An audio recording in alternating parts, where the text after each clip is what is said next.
Yo, welcome to the Outside the Box podcast. I almost felt like I was going to rap a verse right there, but I pulled back just a little bit because I didn't want to give them everything.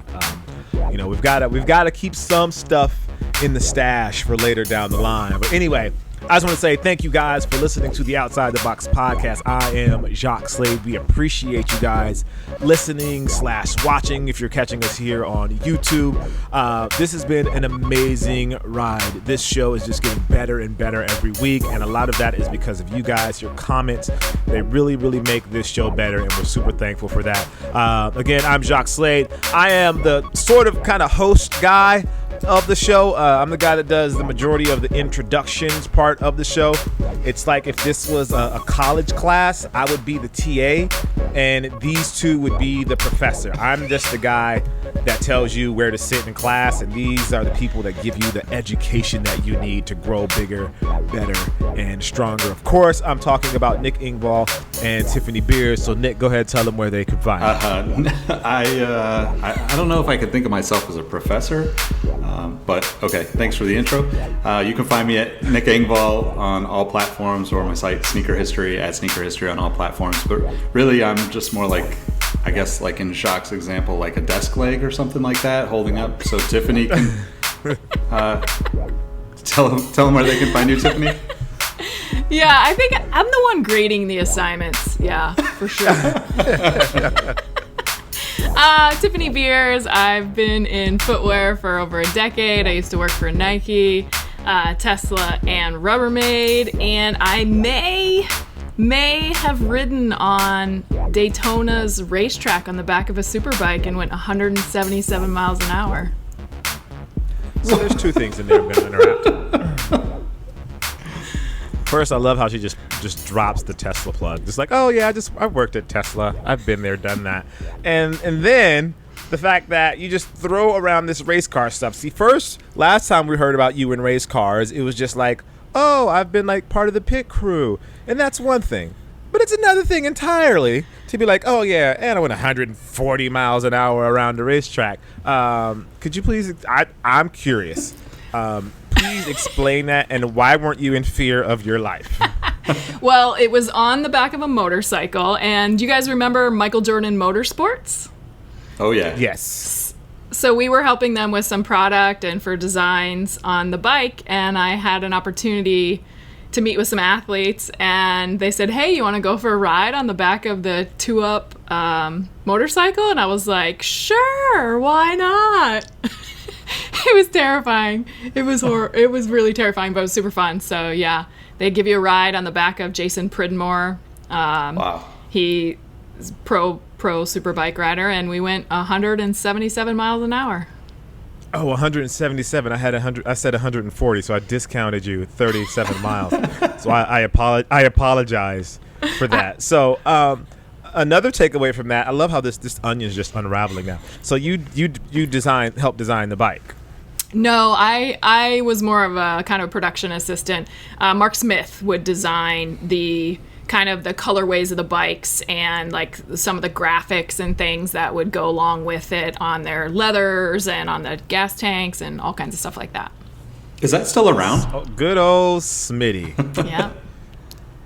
Good old Smitty. I feel like I can call him Smitty because I did an unboxing with Tinker and Mark Smith, and Tinker was just calling him Smitty the whole time, and so now I feel like I can call him Smitty too. I probably can't, and I know the next time I'm seeing him, I'll be like, Mr. Smith, how are you, sir? I'll just call him Smitty when he's not around. Then people think I know him. Anyway, let's kick this show off. Got some interesting topics for you guys today. So sustainability, I know everyone's like, oh, that's exciting. Sustainability. Great intro there, Jacques. Adidas has been working with Parley. See, now it's coming together for you guys, right? Adidas and Parley have been working together, creating new uppers. I shouldn't say they're creating new uppers. They're creating uppers out of plastic, and they've been doing it for the Ultra Boost. They did it for a couple of different shoes. There was one for LA, one for London, one for Tokyo, one for New York City.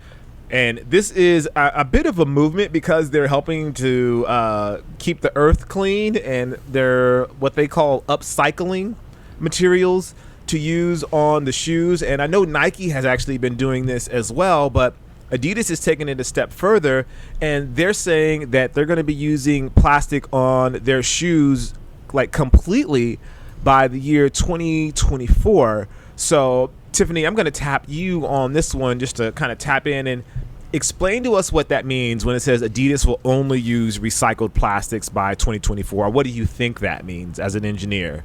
Yeah, so that pretty much means like when you deal with a material of plastic, you have virgin, which is basically like brand new material. It was generated just for your use, or you have recycled, which has already been used in some form or another, and you're going to reuse it again.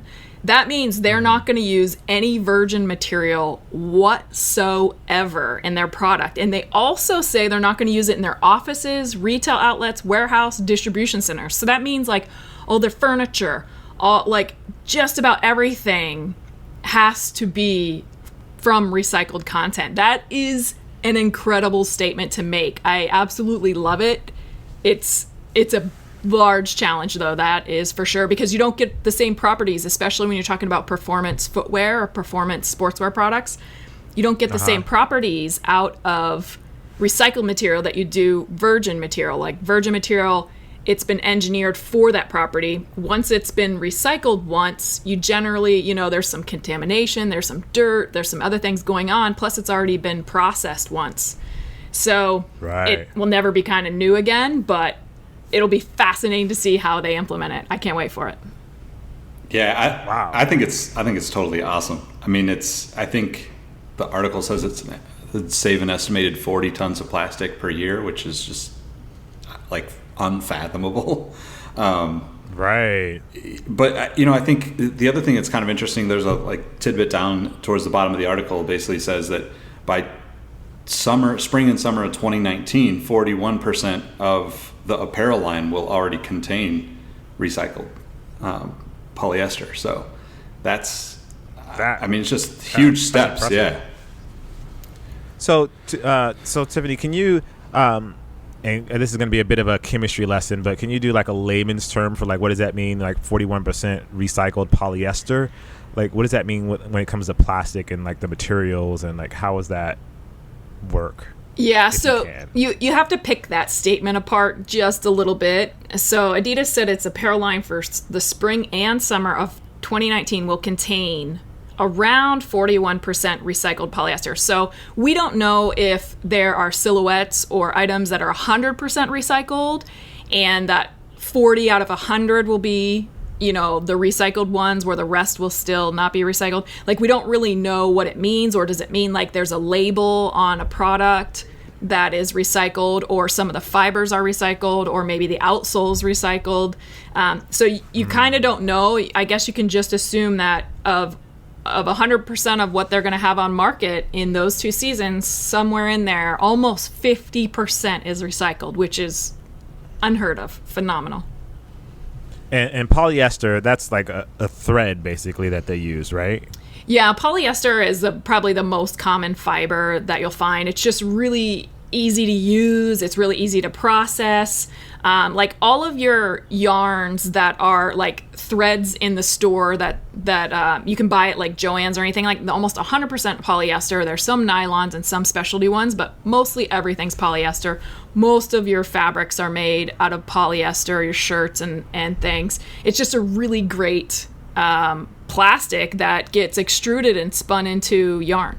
Okay, so for a lot of people that don't know that, like, it's not a natural thread generally that they're using on your shirts. It's most of their shirts are made out of some sort of plastic and polyester cotton blend sort of thing.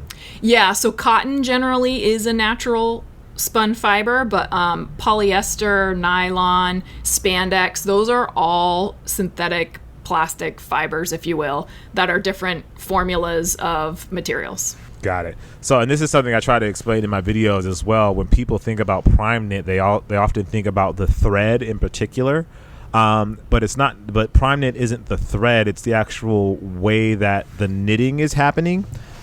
Is that the same thing with Flyknit? Is it Flyknit isn't a particular thread, but it's more of the process of creating the thread? I mean, creating like the patterns and the way that it's made, right?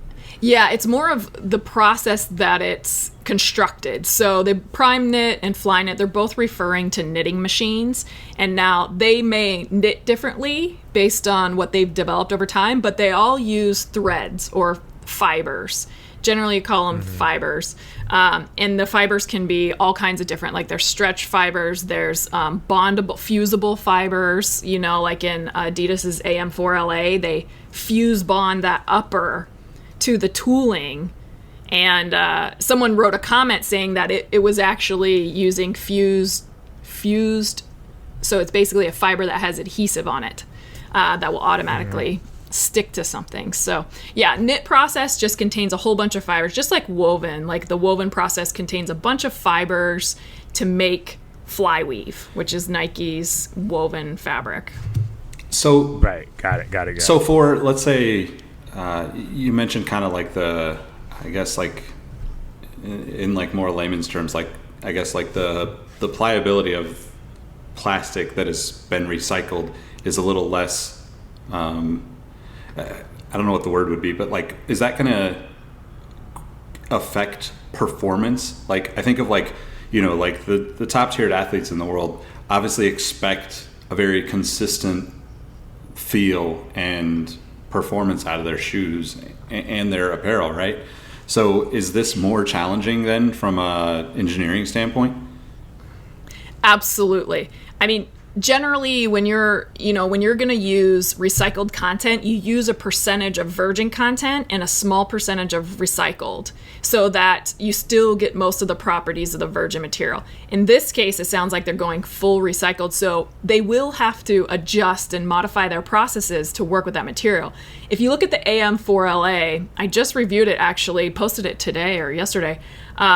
That upper, the hand, they call the softness of a material, like when you feel a shirt and it feels soft to you, it's called the hand.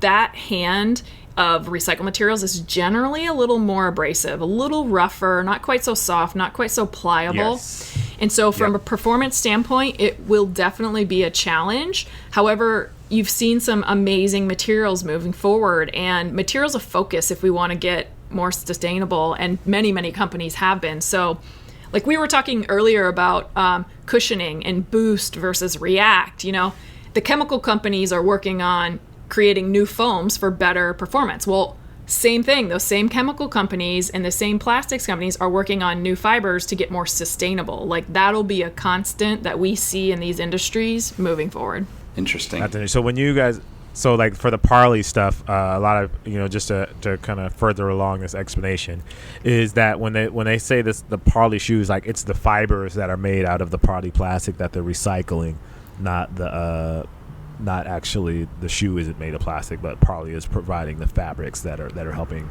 with that design. So that's pretty cool. And like if you read actually further along down into that article, it says something like by the year 2050 that there will be more plastic. What it says, research shows there will be more plastic than fish by weight in the world's ocean by 2050, and only 14% of only on a global basis, only 14% of plastic is collected for recycling.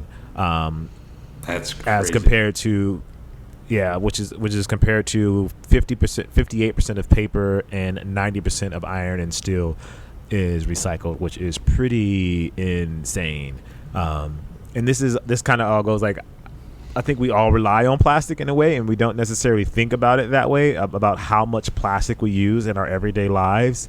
But there is just a ton of it that comes into play with everything that we do. So it's pretty cool to see Adidas taking this step and really making that change.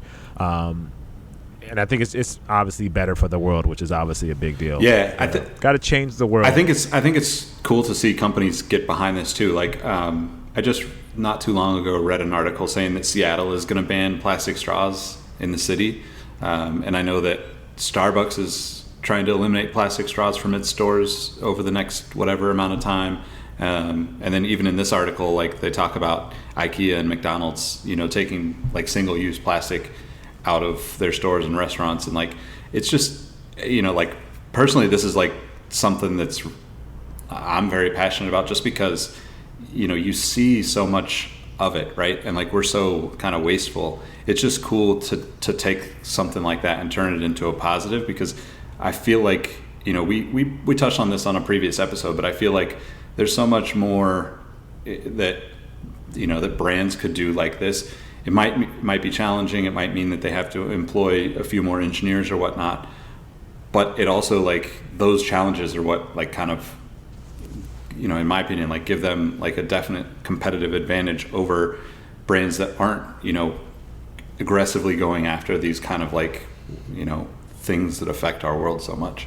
Yeah, and the actual level of challenge that it is way bigger than you would actually think, because so if you get a pile of recycled polyester, every batch that you get can be different based on where it came from, how it was cleaned. Like, there are so many different variables, which means that every batch of product that you make out of that can be slightly different.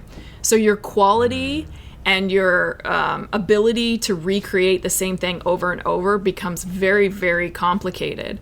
So if you look at how many plastics are out there, there's, hundreds and hundreds of polymers, thousands, like polyethylene, polypropylene, polyester, polyether, like, they all have to be recycled separately. There's not a system right now that can recycle different plastics together. And like, if you take a shoe, for example, there's rubber, there's the midsole foam, and then you have the upper. And technically that's all plastic. Those are all polymers, but they can't be recycled together. You have to take them apart and separate them. The adhesives are even polymer based. So it's a very complex system, and we've become so used to just using plastic for everything. Like, I mean, in this room I'm sitting in, like, literally I'm looking at probably 85% plastic. I mean, it's just so useful, but challenges. Wow. I think I'm gonna look for a plastics job. That's a good idea. Yeah, a recycling job. And I imagine plastic is pretty. Is it twofold? Like, plastic is easy, and I won't say easy, but easy or cheaper or less expensive to make, and it's pretty malleable. And as far as what you can do with it, is that where the usage comes from? Yeah, absolutely. It's lighter weight. Like, the strength to weight ratio is pretty good compared to like wood and steel, obviously. But then there's materials like carbon fiber and things like that are even better than plastic, but their price is so high. So yeah, it's just the ability and the flexibility to tweak the polymer to your specific application is incredible. What's kind of interesting about this, that just made me think of it, is like we kind of went to a place with sneakers, or at least it feels like it, probably like 2008, 2009, where there were a lot of like brands. I mean, there still are like brands pushing like the vegan, this is a vegan shoe. But on the flip side of that, like, that potentially could mean that shoe is just made out of all plastics, right? Like, or forms of plastic, right? And like, if it's all man-made synthetic material, some of that, I mean, basically. Oh yeah. But yeah, I didn't think about that. You have to also remember behind plastic is actually oil. Yeah. Right? Yep. Oil makes plastic. So you're tapping into natural resources there too. So it depends on, I mean, is there vegan oil?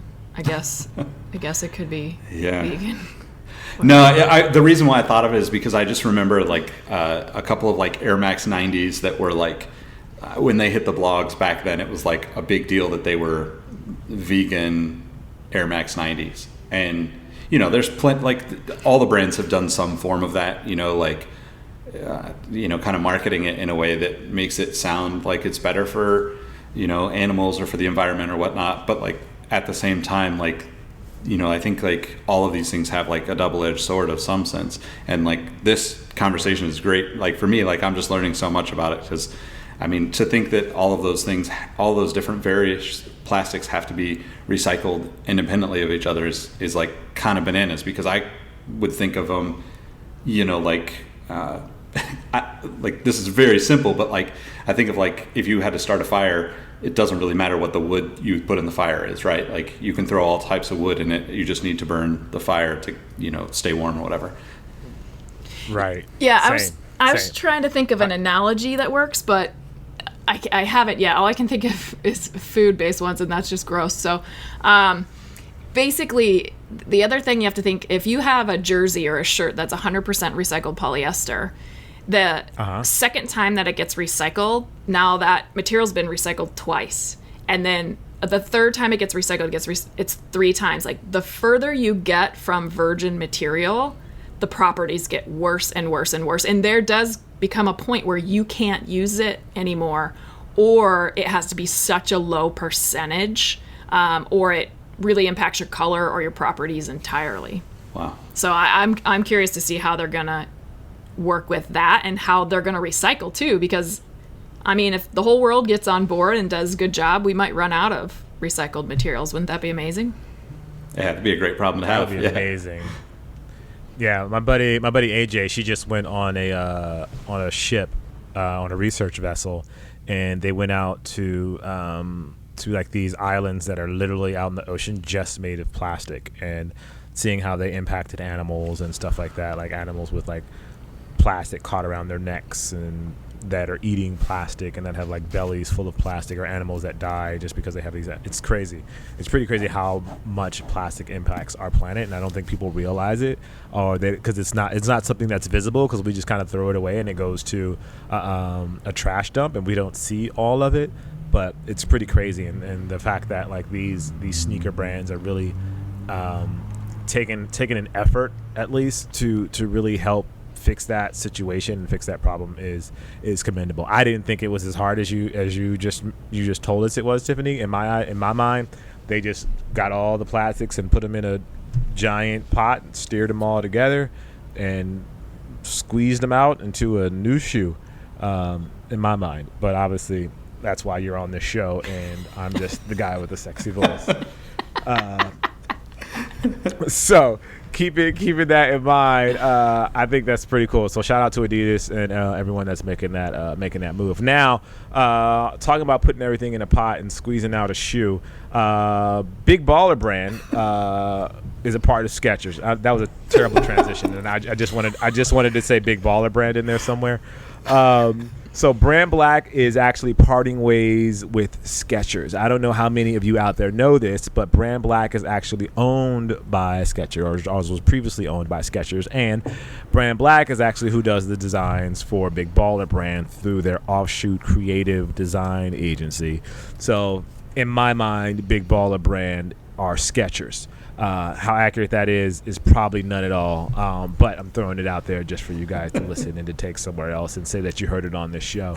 But it's pretty interesting to see the trajectory of Brand Black, and as to see Skechers take to embrace a brand like Brand Black and create a brand that's really completely different from what they do. Skechers obviously has the name of has the reputation of just copying what other brands do. But Brand Black was kind of like their own sort of cool thing. So I guess my question is, without the investment of Skechers and all the money that Skechers can do, can a brand like Brand Black survive in today's world?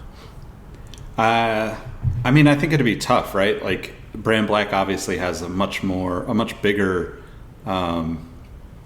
presence now than they really ever have, and I would assume that that's because they've had Skechers money behind them. But at the same time, like, I think that Skechers is a very formulaic company, right? Like, they basically take a design that sells, they make the maximum number of pairs that they can sell, and they discount them once they have topped out on their profit, and move on to the next. And they'll move into whatever brand is hot, right? If it's Yeezys, they make a version of Yeezys for the person that only wants to spend $40-$50 on a pair of shoes. And personally, I feel like there's a place for that in the world, but at the same time, like, that, as far as the partnership goes, I feel like it's just like good riddance. Like, Brand Black is going to be better off from a creative standpoint without the kind of, let's say, overlord of the person putting the money in the business, right?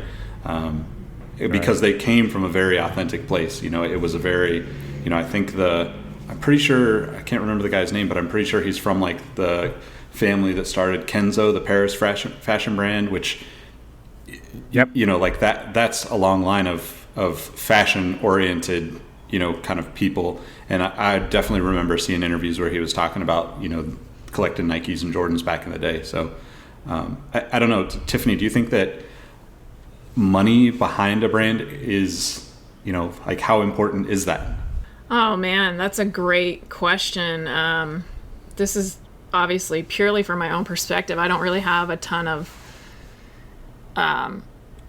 knowledge about this, but I would say, you know, where money comes, direction, right? And anytime money's leading your direction, it's leading your design, it's leading, you know, it impacts 100% of stuff, you know? So it's hard to be independent from where you're getting money, I guess is what I think. And so I'd love to know more about why Brand Black actually and Skechers kind of fell apart. It was surprising to me that they were even associated. I had no idea that Skechers owned them. So I think they'll do well outside of Skechers because they would have learned all of the basics and all of, you know, that's a thing with associating with a bigger brand. You get to see how mass production really happens, and Skechers no doubt can produce a lot of shoes. So they will have learned all of the fundamentals, if you will, from Skechers, which is fantastic. If you start on your own, you don't get that. You have to learn it on your own, and that's a very big learning curve. Yeah. So I think they'll do well because they've had that experience. One thing that so here's... Oh, go ahead. Go ahead. I was just going to say one thing that's interesting is I was just reading a little bit more into that article. It says that in April, Skechers, who was the majority shareholder due to their large investment in Brand Black, decided they no longer wanted to support the brand. And that was from, you know, the CEO or whatever, the founder, David Reyes. Which is interesting because you would think that Skechers would want to be a part of the energy. Something cool. Yeah, something cool. Or some sort of energy. But maybe they're making so much money. I mean, obviously they're making money hand over fist that they've decided that energy market or that cool market doesn't matter to them. Yeah, that's really interesting. And and I guess that also begs another question. Did they say they don't want to be a part of it anymore because they don't want to be a part of the spectacle and the genius marketing that comes along with Big Baller Brand, and knowing that Big Baller Brand is a part of Brand Black, and that somehow reflects on Skechers as a company?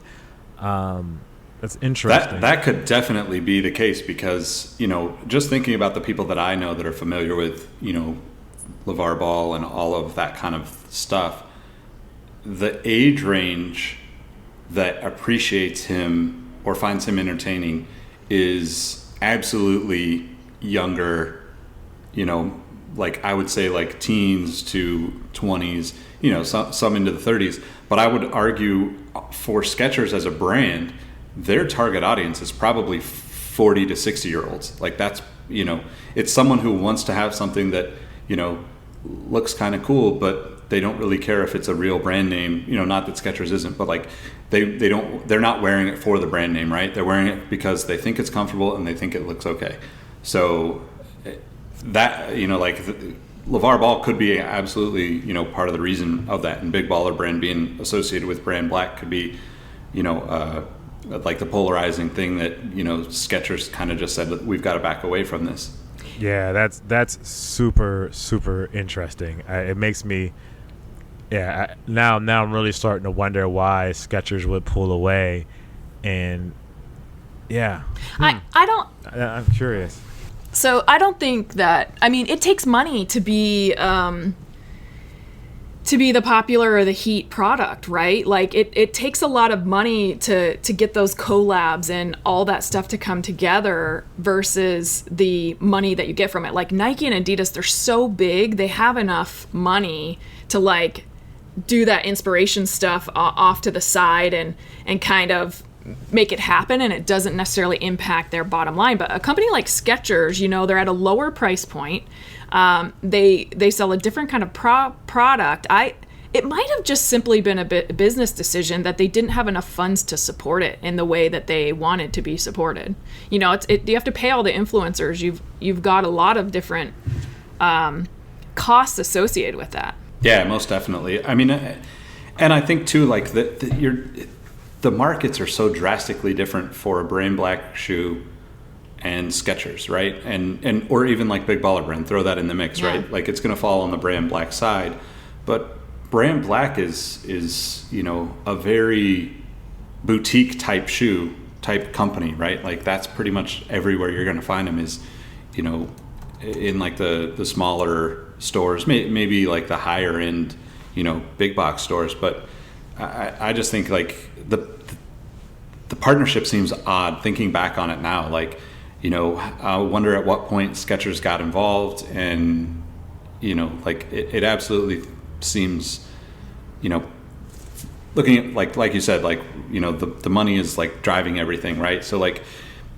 those, you know, few founders or, you know, handful of people that worked on Brand Black for the first, you know, few years where they were really hustling and bringing it to market probably are, you know, it's probably a mutual parting. It's, you know, they're happy to have a little less. They've probably learned a lot from Skechers, and they also don't want to have to go down the path of thinking about like seeing what they probably are proud of at $150 shoe or whatever get dropped down to like a $40-50 shoe, you know, in a Skechers store down the road, because, you know, at some point it does become a business decision and a money decision for the company. So yeah, and it could come down to production space. You got to fight over production space. Like, you know, Brand Black wants this model to be bigger and more, but there's just not enough volume with everything else going on. Like there's all kinds of scenarios that would make sense for Brand Black to go do their own thing. Right. Yeah. And you never know. I guess you could see maybe that is their goal. Maybe Brand Black's goal was to be bigger, and maybe you know, they were butting heads with the people at Skechers, and they never wanted to give them that room, or that, you know, the room to really do what they wanted to do, and so it became a bigger issue. So it's always infinite possibilities here, but I guess it's just interesting to see them go. I thought Brand Black would hopefully, well, I guess I shouldn't say that. I was like, my thought was that Brand Black would always kind of grow out into be this bigger brand, but just because they're not with Skechers doesn't mean that they can't anymore. So just they have to do it in a different way, which is interesting. I mean, and as crazy as it sounds, like the energy around Big Baller Brand, even though like I'm not really a fan of, you know, the antics that go along with it, it definitely is all over LA. You can't go anywhere in LA without seeing somebody wearing Big Baller Brand stuff. Huh. And I think that you know, this kind of, you know, back to our conversation from a few weeks back about LeBron, like that's the kind of support that I think it's almost overlooked in a sense, right? Like if something can become regionally that powerful, you know, I would even, it's, you know, you would never know, but I would even guess that Big Baller Brand is probably, maybe not the footwear, but the brand itself is probably more well known and more represented, you know, by people wearing it in LA than Brand Black is across the world. Yeah. So I would definitely imagine that more people know about Big Baller Brand than they know about Brand Black. And that's just the nature of, you know, with Lonzo being in the NBA and how big of a spectacle his dad became. So that's for sure. I'd agree with that 100%.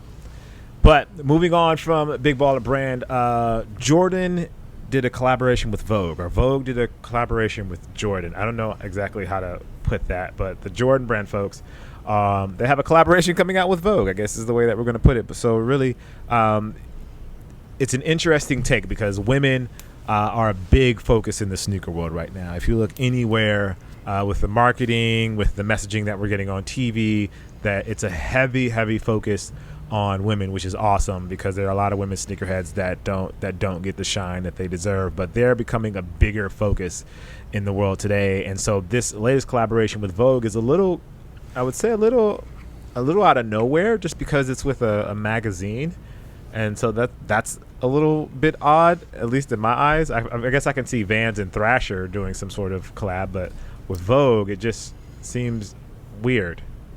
Is that just me, or am I off here? No, I don't understand it at all. I mean, I think Anna Wintour is fantastic, but my question is, why would she do this collab? Like, I don't think this collab makes any sense at all whatsoever. And I mean, again, the level of collab, we kind of talked about this in the last episode, is like minimal, right? Logo on the bottom, right. a tag, and sock liners. Right. And for $220 nonetheless. But I just don't get the story behind it. Like, she's amazing.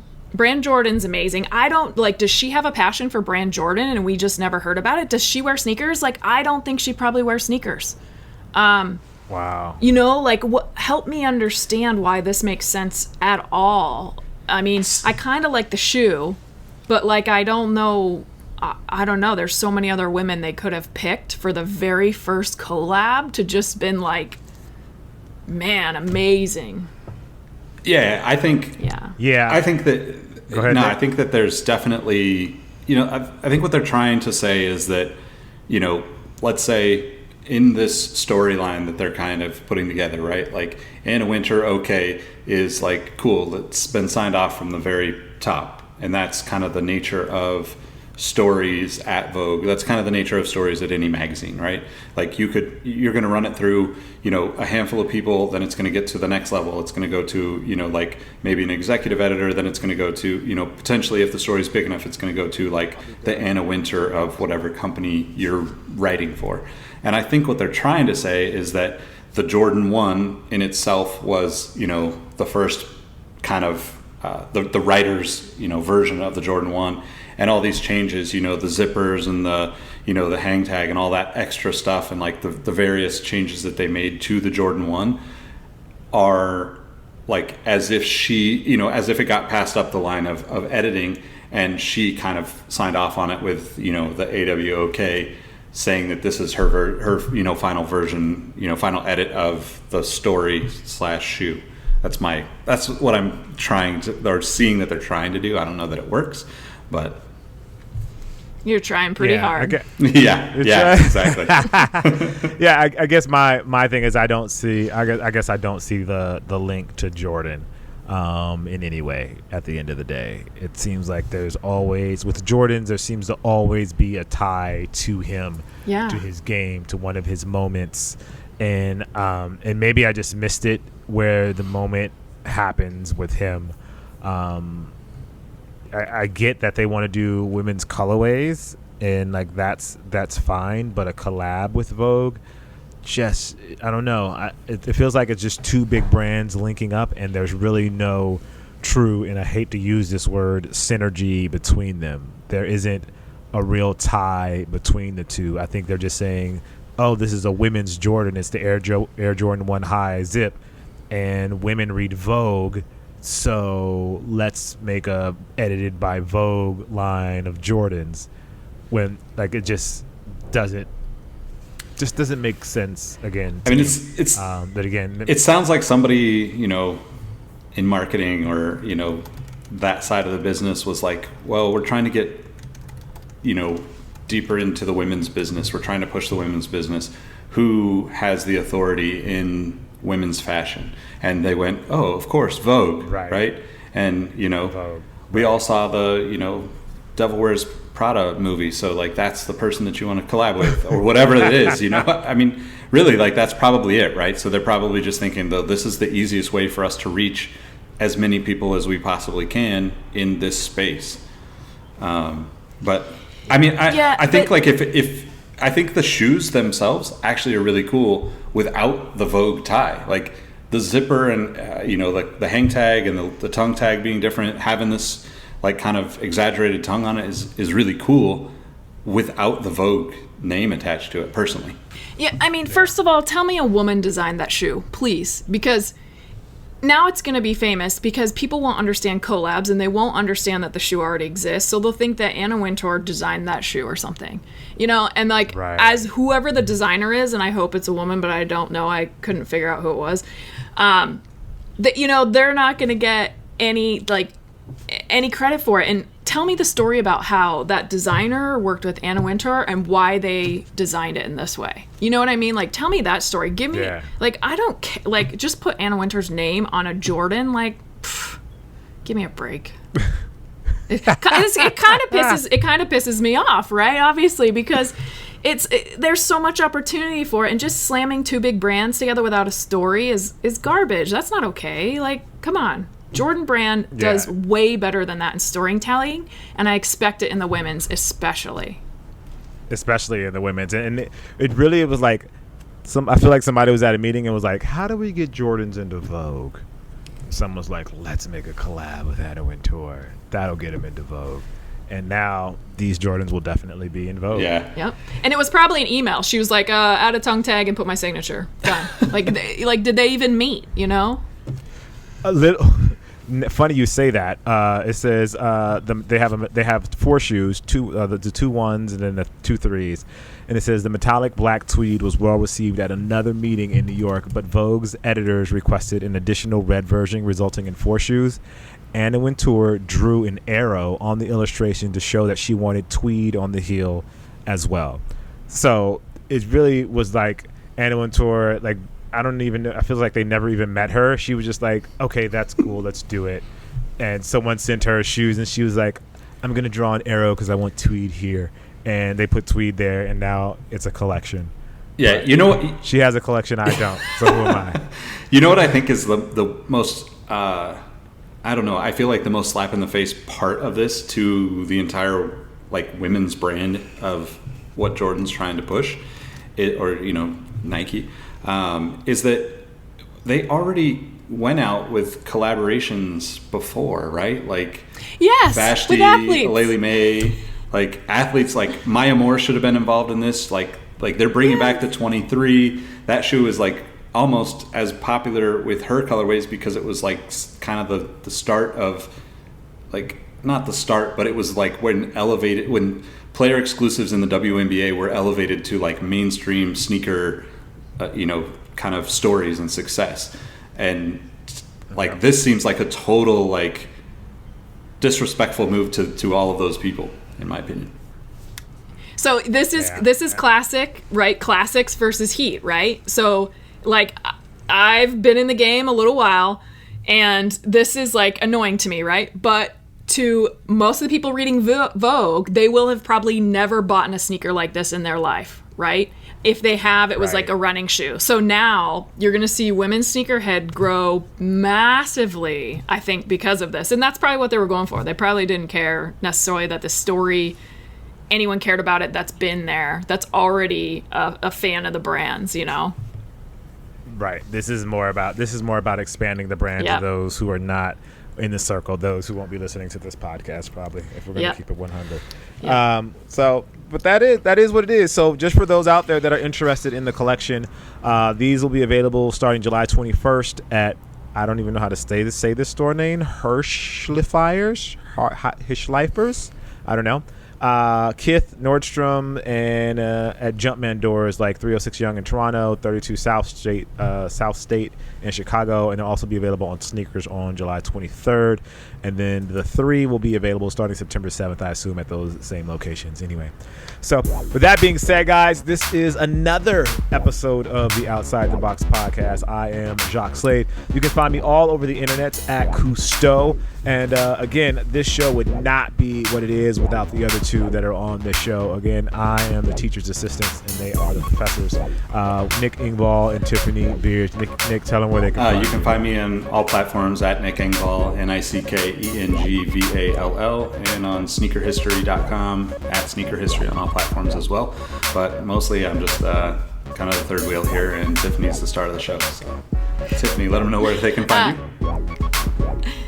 Tiffany Beers on all platforms, TiffanyBeers, and mostly on LinkedIn, Instagram, and YouTube. There you go. So again, as always, guys, we appreciate you listening / watching, and you can follow us at Outside Pods on Twitter and on Instagram, or you can leave us a comment on YouTube, or leave us a comment over on SoundCloud, letting us know what you think about the show, if there's topics that you want us to discuss, or if you just want to tell me that I have a very good looking face. With that being said, guys, as always, we appreciate you, and we'll hear you guys next week. Peace.